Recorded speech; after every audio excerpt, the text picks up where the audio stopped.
Assalamualaikum warahmatullahi wabarakatuh. Di sini saya Fransito ingin meneruskan pembahasan pada bab 2. Yang pertama pada poin A, definisi dan ciri-ciri uang. Uang adalah benda-benda yang disetujui oleh masyarakat sebagai alat perantara untuk mengadakan tukar-menukar atau perdagangan. Disetujui adalah terdapat kata sepakat di antara anggota-anggota masyarakat untuk menggunakan satu atau beberapa benda sebagai alat perantara dalam kegiatan tukar-menukar. Di sini adapun ciri-ciri uang yaitu yang pertama, nilainya tidak mengalami perubahan dari waktu ke waktu. Kemudian mudah dibawa kemana-mana. Yang ketiga, mudah disimpan tanpa mengurangi nilainya. Kemudian yang keempat ini tahan lama dalam bentuk mungkin bahannya. Kemudian yang 5, jumlahnya terbatas atau tidak berlebih-lebihan. Kemudian yang terakhir, bendanya mempunyai mutu yang sama. Kemudian pada poin B, fungsi uang. Adapun fungsi dari uang yaitu yang pertama, uang sebagai perantara tukar-menukar. Dengan adanya uang, seseorang yang menginginkan sesuatu barang tidak perlu bersusah payah mencari orang yang memiliki barang tersebut dan juga menginginkan barang yang dimilikinya. Adapun uang telah memungkinkannya untuk memperoleh barang yang diinginkannya hanya dengan cara menemukan orang yang memiliki barang tersebut dan kemudian memperoleh barang tersebut. Penjual barang tersebut selanjutnya dapat menggunakan uang yang diperolehnya untuk membeli barang yang diinginkan dari orang lain. Yang kedua, uang sebagai satuan nilai. Satuan nilai adalah satuan ukuran yang menentukan besarnya nilai dari berbagai jenis barang. Dengan adanya uang, nilai suatu barang dapat dengan mudah dinyatakan, yaitu dengan menunjukkan jumlah uang yang diperlukan untuk memperoleh barang tersebut. Yang ketiga, uang sebagai alat bayaran tertunda. Satu syarat penting agar fungsi uang yang ketiga ini dapat dijalankan dengan baik adalah bahwa nilai uang yang digunakan harus tetap stabil. Nilai uang dikatakan stabil apabila jumlahnya uang yang dibelanjakan akan tetap memperoleh barang-barang yang sama banyak dan sama mutunya dari waktu ke waktu. Apabila syarat ini tidak dipenuhi, maka fungsi uang sebagai ukuran untuk persyaratan pembayaran tertunda tidak akan dapat dijalankan dengan sempurna. Ada kemungkinan orang lebih suka menerima pembayaran yang tertunda dalam bentuk barang atau menghindari tukar-menukar dengan pembayaran yang ditunda. Keadaan seperti itu selalu terjadi pada waktu harga barang mengalami kenaikan yang cepat dari waktu ke waktu. Kemudian yang terakhir ini, uang sebagai alat penyimpan nilai. Jenis uang yang terutama adalah uang bank atau uang giral.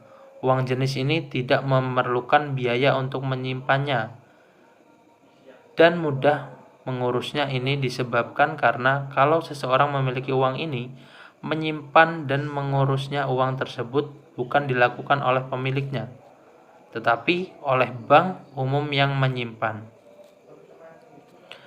Mungkin hanya itu yang dapat saya sampaikan pada definisi dan ciri-ciri uang. Untuk selanjutnya saya persilahkan untuk kawan seterusnya. Sekian mutunya dari waktu ke waktu. Apabila syarat ini tidak dipenuhi, maka fungsi uang sebagai ukuran untuk persyaratan pembayaran tertunda tidak akan dapat dijalankan dengan sempurna. Ada kemungkinan orang lebih suka menerima pembayaran yang tertunda dalam bentuk barang atau menghindari tukar-menukar dengan pembayaran yang ditunda. Keadaan seperti itu selalu terjadi pada waktu harga barang mengalami kenaikan yang cepat dari waktu ke waktu. Kemudian yang terakhir ini, uang sebagai alat penyimpan nilai. Jenis uang yang terutama adalah uang bank atau uang giral.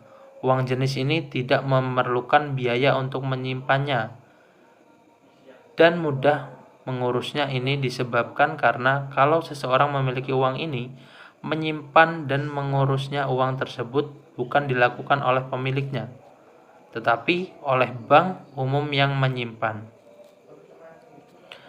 Mungkin hanya itu yang dapat saya sampaikan pada definisi dan ciri-ciri uang. Untuk selanjutnya, saya persilahkan untuk kawan seterusnya. Sekian. C. Konsep uang dalam Islam. Konsep uang dalam ekonomi Islam sangatlah berbeda dengan konsep yang dalam ekonomi konvensional. Dalam ekonomi Islam, konsep uang itu sangatlah jelas dan legas bahwa uang itu adalah uang. Uang bukan kapital. Berikutnya dengan konsep uang yang ditemukan dalam ekonomi Islam tidak jelas. Istilah uang dalam perspektif ekonomi konvensional diartikan secara bolak-balik atau interchangeability, yaitu uang sebagai uang dan uang sebagai kapital. Perbedaan lainnya adalah bahwa dalam ekonomi Islam, uang adalah sesuatu yang bersifat flow konsep, dan kapital adalah sesuatu yang bersifat stock konsep. Sedangkan dalam ekonomi konvensional terdapat beberapa pengertian. Friedrich S. Minsky mengungkapkan konsep Irving Fisher mengatakan bahwa MV sama dengan PT, keterangan sama dengan M sama dengan jumlah uang, P tingkatan harta barang, V tingkatan perputaran uang, T jumlah barang yang diperdagangkan. Dari persamaan di atas dapat diketahui bahwa semakin cepat perputaran uang atau V, maka semakin besar income yang diperoleh. Persamaan ini juga berarti bahwa uang adalah flow konsep. Fisher juga mengatakan bahwa tidak ada sama sekali korelasi antara kebutuhan memegang uang atau demand for holding money dengan tingkat suku bunga. Konsep Fisher ini hampir sama dengan konsep yang ada dalam ekonomi Islam, bahwa uang adalah flow konsep bukan stock konsep. Pendapat lain yang diungkapkan oleh Miskin adalah konsep dari Marshall Pigou dan Cambridge, yaitu M sama dengan KPT. M sama dengan KPT adalah keterangannya M jumlah uang, P sama dengan tingkat harga barang, K sama dengan 1 per V, T sama dengan jumlah barang. D. Ekonomi mikro dan uang. Ekonomi mikro dengan uang. Menurut Al-Ghazali dan Ibnu Khaldun, definisi uang adalah apa yang digunakan manusia sebagai standar ukuran nilai harga, media transaksi pertukaran, dan media simpanan. Uang sebagai ukuran harga. Abu Ubaid menyatakan bahwa dirham dan dinar adalah nilai harga sesuatu, sedangkan segala sesuatu tidak bisa menjadi nilai harga kedudukannya. Imam Ghazali menjelaskan bahwa Allah menciptakan dinar dan dirham sebagai hakim penekah di antara seluruh harta agar seluruh harta bisa diukur dengan keduanya. Ibnu Al-Qayyim mengungkapkan bahwa dinar dan dirham adalah nilai harga barang komoditas. Nilai harga adalah ukuran yang dikenal untuk mengukur harta, maka wajib bersifat spesifik dan akurat, tidak meninggi atau naik dan tidak menurun. Karena kalau unit lain harga bisa naik dan turun seperti komoditas sendiri, tentunya kita tidak bisa lagi mengukur hal suatu barang. Nilai harga adalah satuan yang dikenal untuk mengukur harta, maka sifatnya bersifat wajib. Jika seperti komoditas ini sendiri turun dan naik, tentunya kita tidak bisa lagi mempunyai unit ukuran yang bisa dikukuhkan untuk mengatur nilai komoditas. Sekian dari saya, selanjutnya akan dilanjutkan oleh rekan saya. Assalamualaikum warahmatullahi wabarakatuh. Saya Gilang Maulana dengan NPM 2021020069. Di sini saya akan melanjutkan membaca materi konsep uang dalam ekonomi syariah.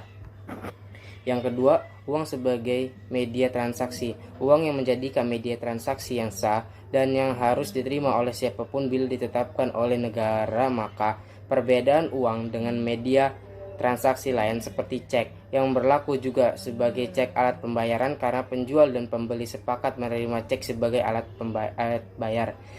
Begitu pula dengan kartu debit, kartu kredit, dan alat bayar lainnya. Pihak yang dibayar dapat saja menolak penggunaan cek atau kartu kredit sebagai alat bayar, sedangkan uang berlaku sebagai alat pembayaran karena negara mesahkannya. Yang ketiga, uang media penyimpanan nilai.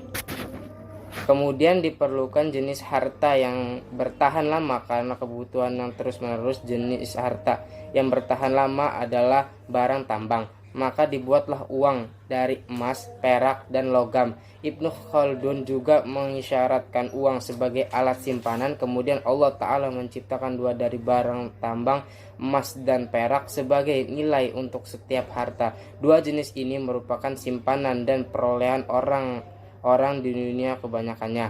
Yang uang dalam sistem ekonomi Islam. Dengan adanya keberadaan uang, hakikat ekonomi dalam perspektif Islam dapat berlangsung dengan lebih baik, yaitu terpelihara dan meningkatnya perputaran harta di antara manusia. Dengan keberadaan uang, aktivitas zakat, infak, sedekah, wakaf, dan lainnya dapat lebih lancar terselenggara. Dengan keberadaan uang juga aktivitas sektor swasta, publik, dan sosial dapat berlangsung dengan akselerasi yang lebih cepat.